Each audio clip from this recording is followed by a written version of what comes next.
हर हर महादेव दोस्तों। 26 अगस्त 2025 हरितालिका तीज के दिन शिवलिंग से उठा लाना यह एक गुप्त चीज होगी। हर मनोकामना पूरी मिलेगी, सभी दोषों से मुक्ति, इतना धन आएगा कि संभाले नहीं संभलेगा।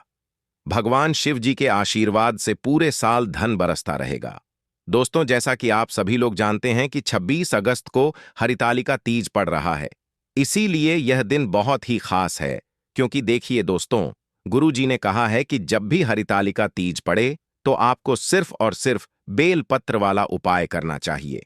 यह उपाय इतना खास है कि अगर आपने सही मुहूर्त पर सही क्रिया अनुसार बेल पत्र वाला उपाय कर लिया, जो प्राचीन काल के समय का महा उपाय है, तो मान के चलिए दोस्तों, भगवान भोलेनाथ जी के आशीर्वाद से आपके जीवन का कितना ही बड़ा दुख हो, उससे आपको मुक्ति मिल जाएगी। आपकी कोई भी मनोकामना हो, मान लीजिए आप नौकरी की तैयारी कर रहे थे, आपकी नौकरी लग जाएगी, आपका बंद पड़ा व्यापार चल पड़ेगा। जिस बीमारी से आप बहुत दिनों से परेशान थे, उस बीमारी से आपको मुक्ति मिल जाएगी। आपके जीवन में धन आना शुरू हो जाएगा। आपके जीवन में धन आने के सारे रास्ते खुल जाएंगे और मान के चलिए दोस्तों, फिर आपको किसी भी प्रकार की परेशानी का सामना नहीं करना पड़ेगा। इसीलिए दोस्तों, इस दिन आप लोगों को इस वाले उपाय को जरूर कर लेना है। भले ही आपने पूरे साल भर इस उपाय को ना किया हो, पर अगर आपने इस हरितालिका तीज के दिन अगर इस वाले उपाय को कर लिया, तो आपको इस उपाय को करने का वह फल मिलेगा जिसकी आपने कभी कल्पना भी नहीं करी होगी। इसीलिए आप लोग इस बेल पत्र वाले उपाय को एक बार जरूर कर लेना, ताकि आप लोगों के हाथ से यह मौका ना जा सके और आपको इस उपाय को करने का फल मिल सके। दोस्तों, यह उपाय पंडित जी ने अपनी अभी की ही शिव महापुराण की कथा में बताया है, जो इस उपाय को आज हम आपको बहुत अच्छे से समझाने वाले हैं। इस वीडियो को देखने के बाद इस उपाय को समझने के लिए आपको कोई और वीडियो को देखने की जरूरत नहीं पड़ेगी। तो चलिए दोस्तों, उपाय को शुरू करते हैं। उससे पहले, हे भगवान भोलेनाथ, आपके इस वीडियो को जो भी लाइक और चैनल को सब्सक्राइब करें, उसके जीवन में कभी दुख दर्द मत आने देना। साथ ही साथ कमेंट बॉक्स में 5 ओम नमः शिवाय जरूर लिखें, ताकि भगवान भोलेनाथ जी की कृपा आप सभी को प्राप्त हो सके। इसी के साथ में आप सभी को बता दूं कि आप लोग वीडियो को पूरा नहीं देखते हो, काट काट कर देखते हो और गलत गलत उपाय को कर लेते हो, तो आपसे निवेदन है कि वीडियो को पूरा जरूर देखें। देखिए दोस्तों, यह हरितालिका तीज का दिन यह इतना खास होता है, इतना महत्वपूर्ण होता है। देखा गया है कभी कभी बड़े बड़े पूजा पाठ अनुष्ठान से जो मनोकामना पूर्ण नहीं होते, वह हरितालिका तीज के दिन एक छोटे से उपाय करने से ही आपकी मनोकामना पूर्ण हो जाती है। और बहुत सारे लोगों ने इस उपाय को किया भी है और उनको इस उपाय को करने का फल भी जरूर मिला है। अगर आप लोग भी इस उपाय को करना चाहते हैं, तो आप इस उपाय को पहले अच्छे से समझ लेना, सुन लेना, उसके बाद करना। आपको इस उपाय का फल जरूर मिलेगा और इस उपाय को कर लेने से आपके घर में चाहे किसी भी प्रकार की दुख और समस्या क्यों ना चल रही हो, आपको उसका कारण भी नहीं पता है कि भाई यह समस्या किस कारण से चल रही है, उसका कुछ भी कारण हो सकता है। जैसे पितृदोष हो सकता है या किसी भी तरह का मंगल दोष भी हो सकता है। तो इस दिन आप लोगों को यह वाला उपाय कर लेना है। यह एक ऐसा उपाय है जिस उपाय को अगर किसी विशेष दिन पर किया जाए, तो भाई उस विशेष दिन का जो है वह तो हमें मिलता ही मिलता है, पर हमने उस दिन पर इस बेलपत्र वाले उपाय को किया है तो हमें उससे भी बड़ा फल मिलता है, और फल बहुत जल्दी मिलता है, क्योंकि आप इस उपाय को बहुत ही बड़े और विशेष दिन पर कर रहे हो। तो चलिए अब उपाय के बारे में बात करते हैं, लेकिन उससे पहले आप लोगों को यह जानना आवश्यक है कि आखिर यह उपाय किस समय करना है, किसको करना है और कैसे करना है। तो चलिए हम आगे आपको वीडियो में एक एक करके बता देते हैं। तो दोस्तों, इस बेलपत्र वाले उपाय को हमें इस हरितालिका तीज के दिन कैसे करना है, किसको करना है, किस समय करना है और कहां पर करना है, यह सारे सवालों के जवाब आपको इस वीडियो में मिल जाएंगे। और जो यह वीडियो देखेगा भाई, उसको बेलपत्र वाला उपाय जरूर करना चाहिए, क्योंकि इस दिन शत्रुओं और किसी भी दोष, किसी भी बीमारी से मुक्ति पाने के लिए बेलपत्र का बहुत ही बड़ा और विशेष महत्व होता है। और जब बात आ जाए बेलपत्र की, तो यह सोने पर सुहागा वाली बात हो जाती है और यह एक बहुत ही बड़ा उपाय हो जाता है। अब दोस्तों, इस बेलपत्र वाले उपाय को आखिर करना किसको है? सबसे पहले हम लोग वह बात जान लेते हैं। तो देखो, घर की जो बड़ी माताएं बहनें होती हैं, उन माताओं बहनों में से कोई भी एक बड़ी माता बहन इस वाले उपाय को कर सकती है। और दोस्तों, अगर आप चाहें तो अपने घर में से सभी सदस्यों को भी इस उपाय को करवा सकते हैं।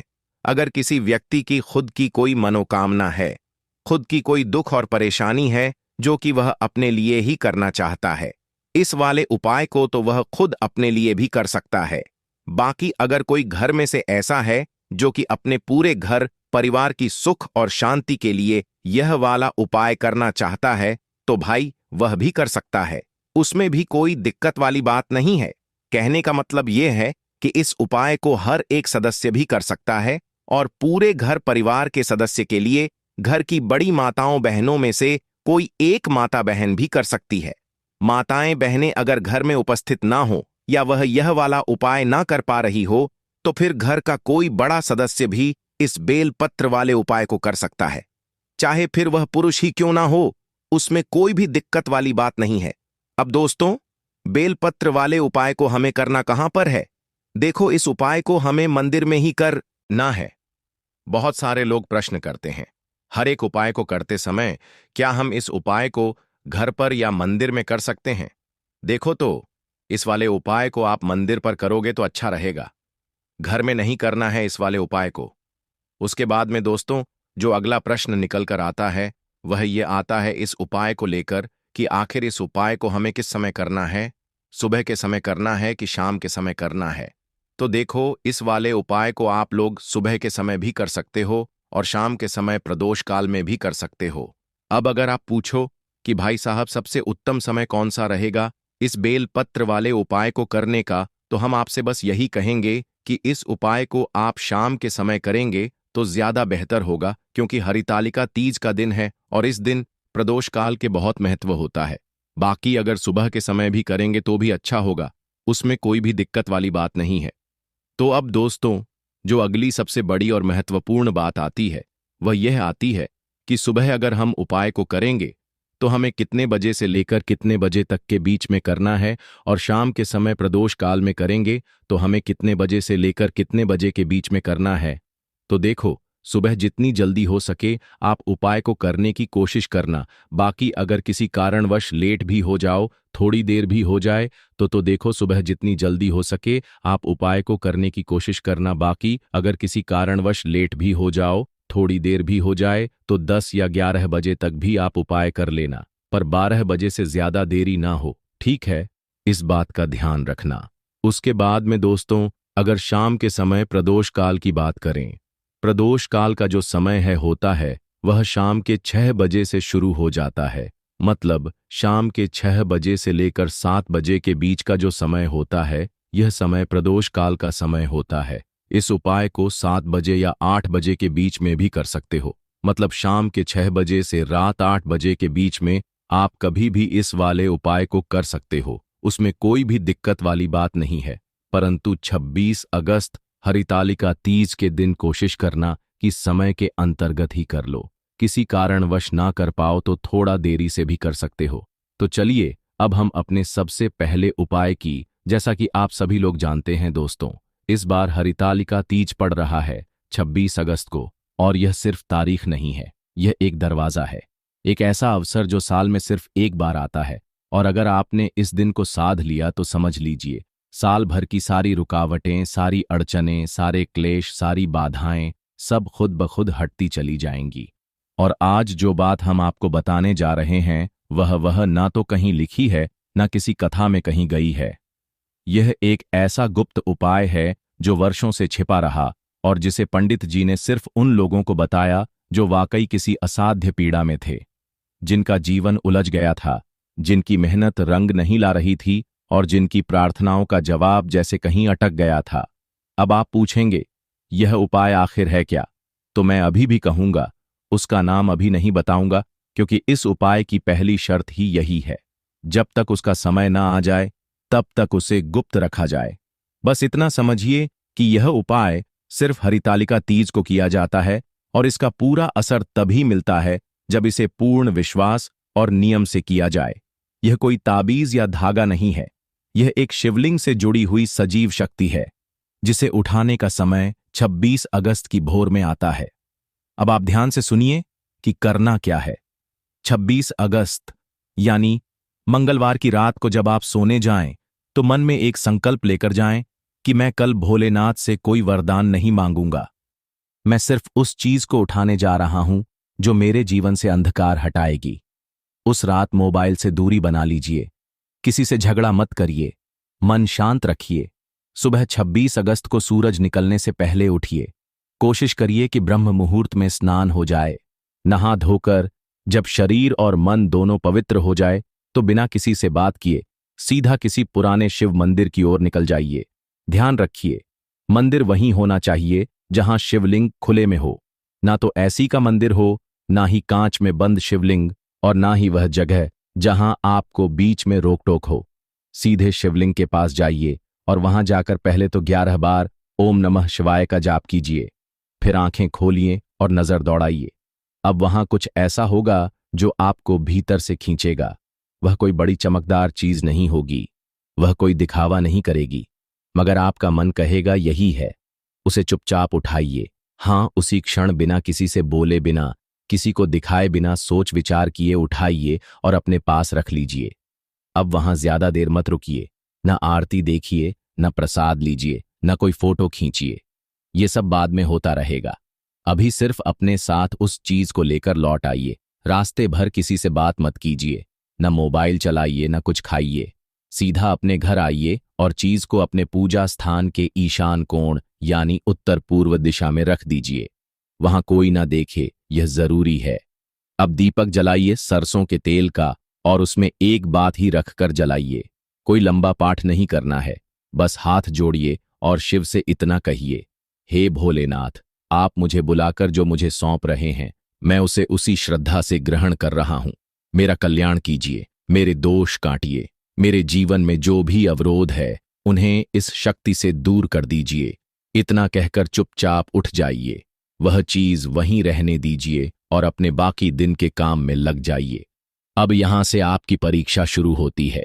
बहुत से लोग यही गलती कर बैठते हैं। किसी से बात कर लेते हैं, किसी को दिखा देते हैं या सोचने लगते हैं कि अब कुछ चमत्कार क्यों नहीं हुआ। मगर यह उपाय बोलकर नहीं चलता, ये भीतर से काम करता है, और जब तक आप उसे गुप्त रखेंगे, शांत रहेंगे, तब तक वह अपने आप आपके जीवन की गांठों को खोलता रहेगा। आपने जो किया है वह आसान नहीं था, क्योंकि शिव का दिया हुआ कुछ भी तब तक काम नहीं करता जब तक श्रद्धा और चुप्पी साथ ना हो। जब आप उस गुप्त चीज को घर ले आए और उसे उत्तर पूर्व दिशा में रख दिया, तब असली यात्रा शुरू होती है। शिवलिंग से लाई गई वह चीज, जो कोई आम पत्ता या मिट्टी नहीं, बल्कि शिव की पूजा से पहली बार स्पर्श हुआ शक्ति संचालित तत्व है। वह अब आपके घर की आत्मा से जुड़ जाता है। आप सोच भी नहीं सकते कि उस समय आपके घर में कितनी सूक्ष्म तरंगें उठ रही होती हैं। लेकिन यही वह समय होता है जब सबसे अधिक सावधानी की आवश्यकता होती है। बहुत से लोग इस शक्ति को अपने अनजाने में तोड़ देते हैं, उसका प्रभाव क्षीण कर देते हैं, क्योंकि वे उसके साथ वैसे व्यवहार नहीं करते जैसे किसी अतिथि के साथ करते हैं, और यह अतिथि कोई सामान्य नहीं, स्वयं शिव का आशीर्वाद होता है। जब आपने उस गुप्त चीज को स्थापित कर दिया, तो याद रखिए, उसे छूना नहीं है, उसे पलटना नहीं है, उस पर फूल या जल चढ़ाना भी नहीं है। वह जिस अवस्था में लाया गया है उसे वैसा ही रहने देना है। दीपक वहीं जलाना है सरसों के तेल से, और वह भी दिन में एक बार रोज शाम को। जब आप दीपक जलाएं, तब कोई विशेष मंत्र नहीं बोलना है। सिर्फ हाथ जोड़िए और मन में शिव से कहिए, जैसे आपने मुझे यह सौंपा है, वैसे ही इसका असर मेरे जीवन में उतरने दीजिए। यही सबसे बड़ा मंत्र होता है, मौन श्रद्धा। अब बात आती है उस समय की, जब घर के दूसरे लोग पूछते हैं यह क्या है, तो आपको कुछ नहीं कहना है, न उसका नाम लेना है, न यह बताना है कि यह किसके लिए है। अगर कोई जोर दे भी तो बस मुस्कुराइए और कहिए, यह एक व्रत की चीज है। अभी कुछ नहीं बताना। यही उत्तर है, यही संयम है। जो लोग इस गुप्त उपाय को करते हैं, उन्हें वाणी का व्रत भी निभाना होता है, क्योंकि शिव की शक्ति सबसे पहले शब्दों से ही कमजोर होती है। अब ध्यान रखिए, उस चीज को घर में रखे हुए पहला दिन यानी सोमवार 26 अगस्त बीत गया।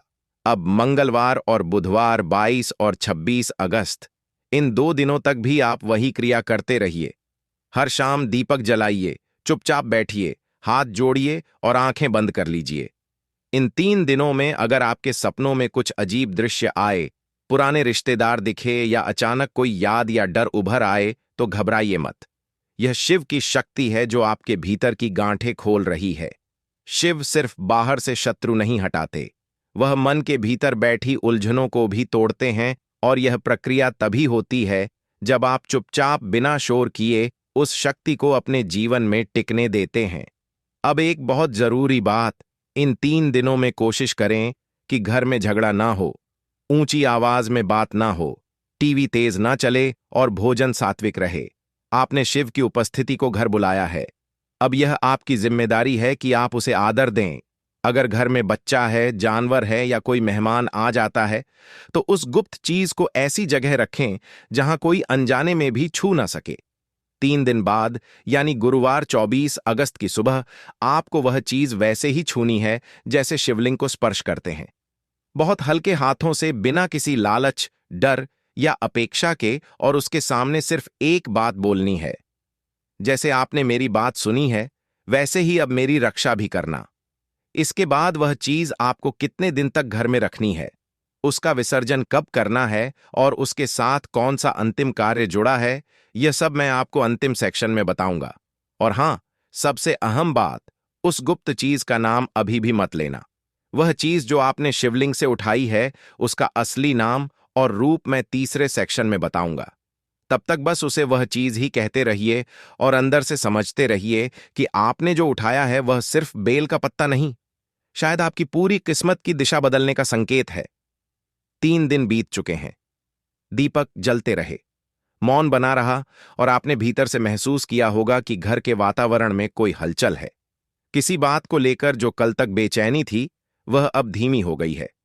किसी के चेहरे पर जो गुस्सा या उदासी थी, वह जैसे पिघलने लगी है। और आपके अपने मन में जो बार बार डर, चिंता या अनकहे सवाल उठते थे, वह अब शांत होने लगे हैं। यह कोई भ्रम नहीं है, यह वही संकेत हैं जो उस गुप्त वस्तु से निकल रहे हैं, जो आपने 26 अगस्त हरितालिका तीज की सुबह शिवलिंग से उठाई थी, जो आप अब तक किसी को नहीं बता पाए थे, ना दिखा पाए थे। लेकिन अब जब उसका नियम पूरा हो चुका है, अब समय है कि आपको बता दिया जाए कि वह गुप्त वस्तु आखिर है क्या। जिस चीज को आपने हरितालिका तीज 26 अगस्त की सुबह उठाया था, वह है शिवलिंग पर सबसे पहले चढ़ा हुआ एक साबुत, हर ताजा बेलपत्र। जी हां, वही बेलपत्र जिसे हर कोई चढ़ा देता है, लेकिन हर कोई नहीं जानता कि उसी बेलपत्र में सबसे पहला चढ़ा हुआ पत्ता यानी प्रथम अर्पित सबसे ज्यादा ऊर्जा ले जाता है। वही पत्ता सबसे पहले शिव का स्पर्श पाता है। वही पत्ता सबसे पहले जल से भीगता है। वही पत्ता सुबह की पहली हवा में उस ऊर्जा को सोखता है जो बाकी किसी को नहीं मिलती। और अगर आपने उसी को उठाया बिना, मांग के, बिना लालच के, तो वह अब सिर्फ एक पत्ता नहीं रह जाता, वह एक चलती हुई शक्ति बन जाता है जो बोलती नहीं, बस असर करती है। अब जब आप जान चुके हैं कि वह क्या है, अब मैं आपको बताता हूं कि उससे आगे क्या करना है। वह बेलपत्र अब 3 दिन से आपके घर के ईशान कोण में रखा हुआ है। उसने आपकी घर की तरंगों, वायुमंडल और ऊर्जा के सारे द्वंद्व को खुद में समेट लिया है। अब उसे वहां ज्यादा देर तक नहीं रखना है। अब उसे सम्मानपूर्वक श्रद्धा से बाहर ले जाकर विसर्जित करना है। और यह विसर्जन कोई नदी या तालाब में नहीं करना है। उसे लेकर आप किसी पीपल या बेल वृक्ष के पास जाएं और वहां बिना किसी मंत्र, बिना किसी पूजा के बस चुपचाप उसे नीचे रखा दें। और मन में एक सारे लोग प्रश्न करते हैं, हर एक उपाय को करते समय क्या हम इस उपाय को घर पर या मंदिर में कर सकते हैं?